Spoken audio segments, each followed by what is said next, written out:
வணக்கம். நான் சேலம் பிச்சுமணி. சிபி முத்து டாக்கீஸ்ல இன்னைக்கான திரைவிமர்சன நிகழ்ச்சியில நான் பார்க்க போற திரைப்படம் Singapore saloon. Vels films international தயாரிப்பில் ஆர்.ஜே. பாலாஜி நடித்து திரையரங்குகளில் வெளியாகியுள்ள திரைப்படம் சிங்கப்பூர் சலூன். இயக்குனர் கோகுல் இயக்கியிருந்த இப்படத்தில் விமர்சனத்தை தற்போது பார்க்கலாம்.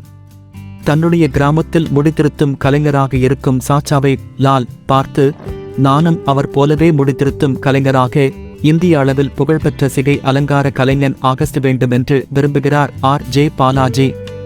பின் அவர் அந்த சாதனையை படைத்தாரா இல்லையா என்பதே படத்தின் மையகரு. ஜான் விஜயிடம் ஹேர் ஸ்டைலிஷ் ஆகஸ்ட் வேலை பார்த்து வரும் ஆர்.ஜே. பாலாஜி பின்னர் சொந்தமாக சிங்கப்பூர் சலூன் என்னும் கடையை தொடங்க நினைக்கிறார். அதனால் அவருக்கு பல சிக்கல்கள். அதன் பின் என்ன நடந்தது என்பதுதான் படத்தின் மீதி கதை. முதல் பாதியில் சத்யராஜின் காமெடி காட்சிகளும் சாதிக்க துடிக்கும் ஆர்.ஜே. பாலாஜியின் போராட்டத்தையும் ரசிக்கும்படி காட்சிப்படுத்தியிருந்தனர். குறிப்பாக கோகுல் படங்களில் இருக்கும் காமெடி இந்த படத்திலும் ஒர்க் அவுட் ஆகியிருக்கிறது. ஆர்.ஜே. பாலாஜி காமெடியில் அதிக கவனம் செலுத்தியிருக்கிறார்.